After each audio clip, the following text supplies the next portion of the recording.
Hello again and welcome back to the PhatPhish Guitar Studio. Now I've been doing a series of videos about guitar technique, trying to move away from just basic picking and strumming. So continuing on that theme, today we're going to take a look at harmonics. Now harmonics are a way of playing a string on the guitar without actually fretting it, which might sound a bit weird. I'm not just talking about just playing an open string. I'm talking about playing a string in a way that you get a different sort of sound out of it. You think about what happens when you pluck the string on the guitar. You've got a fixed point down here at the bridge and you've got a fixed point down here at the nut.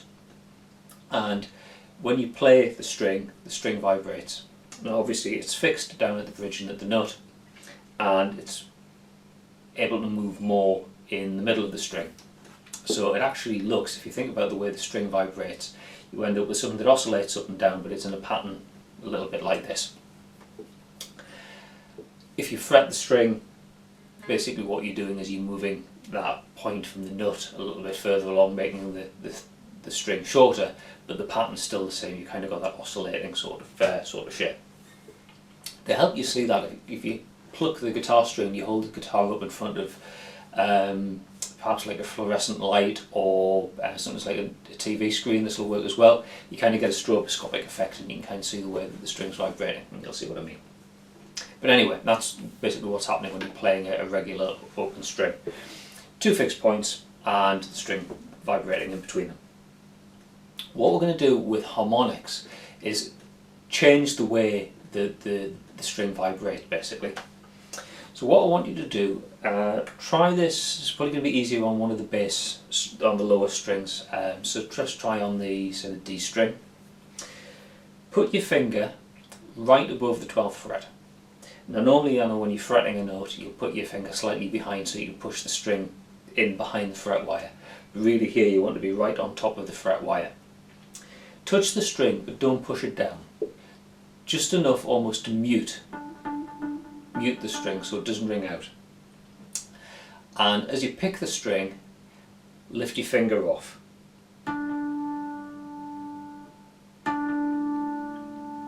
So you should be able to hear a note there. It's quite a chimey, bell-like sort of quality that the note's got when you're playing a harmonic like that.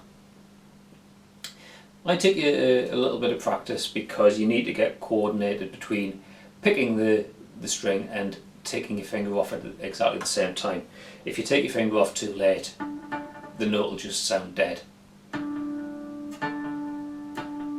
If you take your finger off timed right with your pick, you'll get a nice chiming harmonic.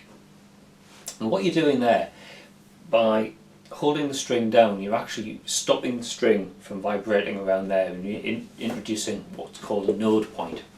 So if you think about your open string, when it's vibrating, looks like this. A node point at the bridge and a node point at the nut. What you've got with a harmonic like this, where we're fretting at the 12th fret's halfway along the string, so it actually looks like this. This is the way that the string's vibrating. It's vibrating between the 12th fret and the nut, and it's vibrating between the 12th fret and the bridge. So you've got two lengths of the string that are half the length of the open string. Now we know that halving the length of the string, like fretting at the 12th fret, increases the pitch by an octave. So what you're hearing there is a harmonic that's one octave higher than the regular open string. Okay? Like I said, practice that. It works on all 6 strings.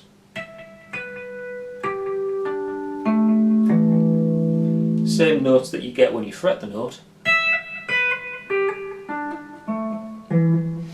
Harmonic's a little bit quieter, and it's got a different sort of acoustic quality aside from just the volume. Like I say, it's more, people describe it as a bit more bell-like. Try it yourself, you'll hear what I mean. So we've got harmonics at the 12th fret. We've got harmonics elsewhere on the neck. Basically anywhere where you divide the string equally, you get a harmonic. So it just so happens that the 7th fret is a third of the way from the nut to the bridge.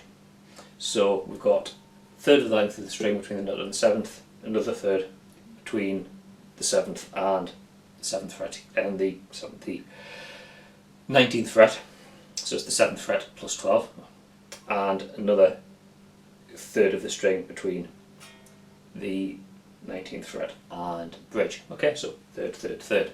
And the same principle applies. If you just touch the string right above the 7th fret, pick the string and take your finger off, you get a harmonic.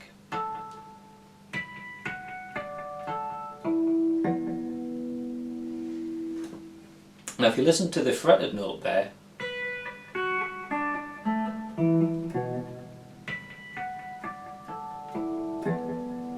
it's the same note, just an octave higher. So what that note you're hearing there is it's a perfect fifth above the open note. And, well, it's a perfect fifth and an octave above the open string. And the harmonic that you're playing, because it's a third of the way along the string, the pattern of the string's vibration looks like this. And as I say, we've got these harmonics anywhere where you've got an equal division along the string. So we've got the third of the way along gets us to the 7th fret, and another third of the way along happens to be around the 19th fret here.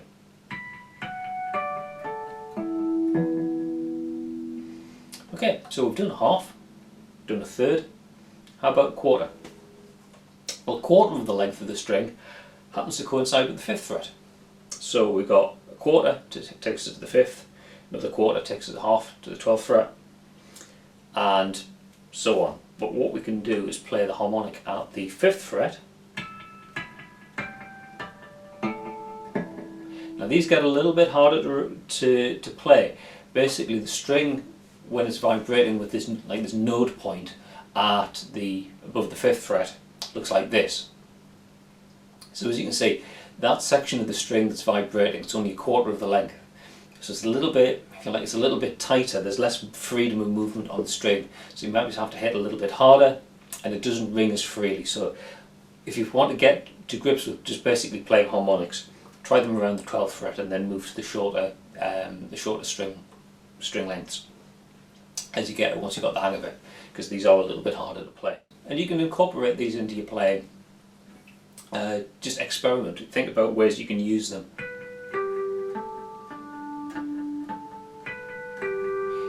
At the end of the day, they aren't just notes, they just have a particular sonic quality to them. You can also use them in a more utilitarian way as a means of tuning your guitar. So the 5th fret harmonic on the bottom E string gives you an E 2 octaves higher. The A string at the 7th fret harmonic also gives you an E. And if your guitar is in tune, that should sound okay. If the guitar's out of tune, you get a horrible wobbly sort of sound, and you can really hear it starting to tighten up as you bring the string up to tune. I'll show you. It probably sounds a little bit easier with a bit of overdrive on the sound. So I'll just knock my bottom E string out of tune.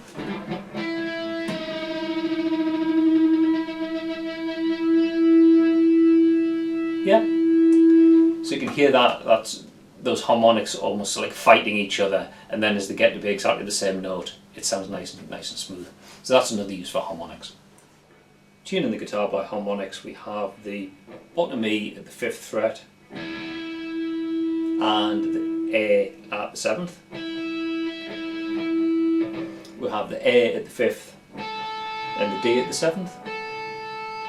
We have the D at the 5th and the G at the 7th. We have the G at the 4th and the B at the 5th,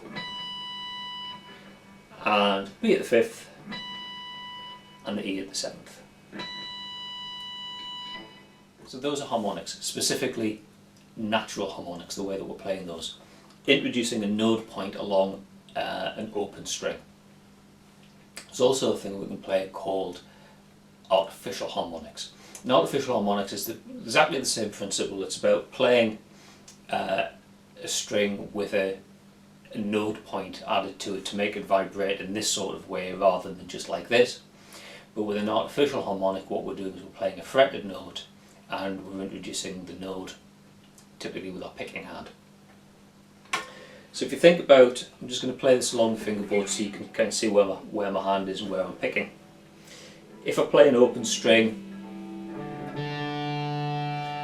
what I can do with my picking hand is I can touch above the 12th fret as I'm playing, and that gives me the 12th fret natural harmonic. What I can't do, in this case I'm playing the 4th string, so I'll get a D.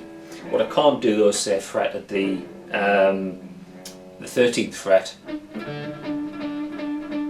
just get a dead note.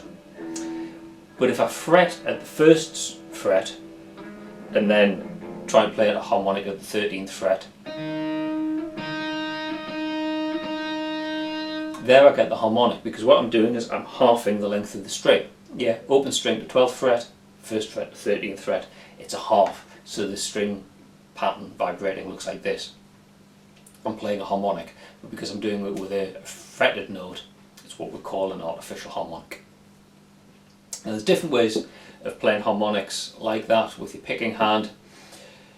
Some people prefer to just hold the pick and then use the little bit, play it very short, and then just use the flesh just behind the pick to introduce a node on the string just after they picked it. So where you pick gives you your harmonic. Other people prefer to reach over, like I was doing there, with either an index finger or a middle finger, usually an index finger, and kind of pick the string and introduce the harmonic node point with the index finger. Personally, and it's just a weird technique that I picked up, I tend to use my ring finger because I can pick normally and then just use the picking hand ring finger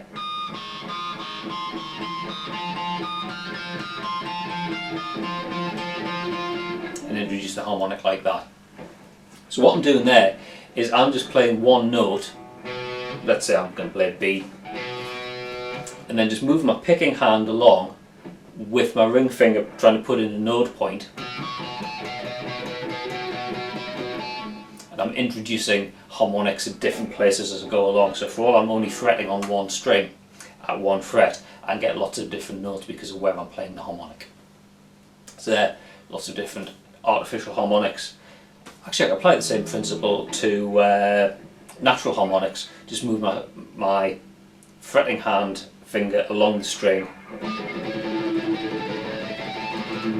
and introduce harmonics at various places, depending on where the finger is. It'll either be a dead spot, in which case the string will just sound a bit clunky, or it'll be above a natural node point,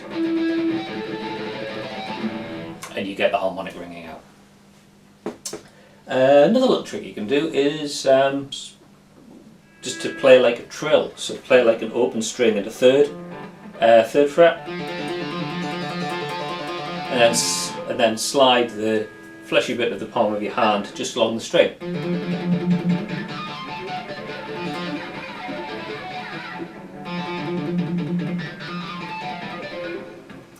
So there I'm introducing various node points, and hopping backwards and forwards between a node on an open string and a node on a fretted string. Sometimes it's dead, sometimes you get a harmonic. That's kind of the interplay between the harmonic and the dead note that gives you the effect. Loads of ways you can use them. So, experiment and be creative. Personally, one of my favourite ways of using harmonics is to just use artificial harmonics to punctuate a lead line, to get the odd screaming note here and there that really jumps out and grabs the listener's attention.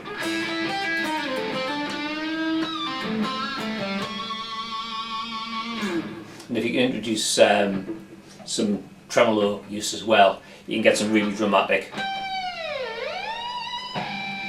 type of effects.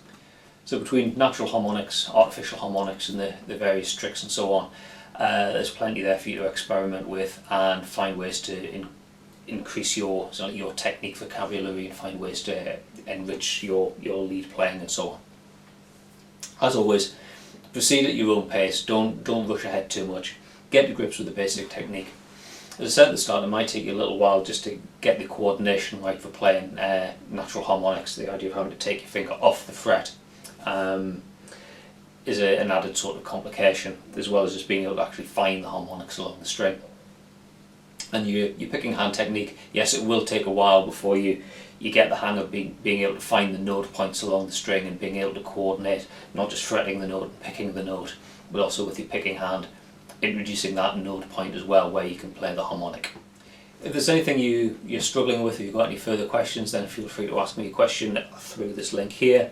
If you leave an email address, I can reply to you by email if you want a direct answer. If you're not subscribed to the PhatPhish Guitar Studio channel on YouTube, then please click on the subscribe button down there, wherever it is. If you are subscribed, thanks very much for your subscription, I really do appreciate it.